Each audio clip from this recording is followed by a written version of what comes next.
Hozirgi kunda biologiya fanida asosiy maqsad shu kungacha olingan nazariy bilimlarni hayotga tatbiq etish, ya'ni amaliy qo'llay olish hisoblanadi.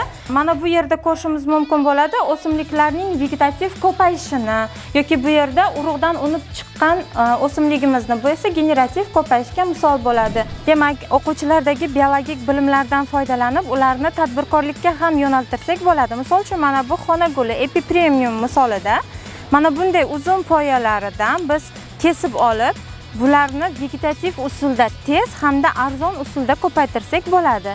Buni uzun poyalarida mana bunday havo ildizlari mavjud bo'ladi va mana shu havo ildizlari yordamida bularni ko'paytirsak bo'ladi.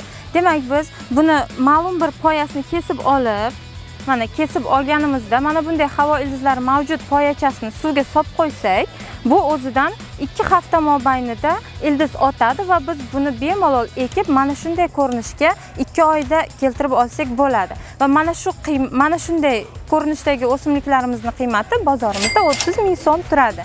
Demak, mana buni sanab olsak, 1 2 3 4 5 ta mana shuncha uzunlikdagi poyadan 5 ta ko'chat olsak bo'lar ekan. 5 ta ko'chatimizni 2 oyda o'stirib 30 ming so'mdan sotganimizda 150 ming so'mga ega bo'ladi. Mana shu usulda ham o'quvchilarni biz qiziqtirishimiz mumkin bo'ladi.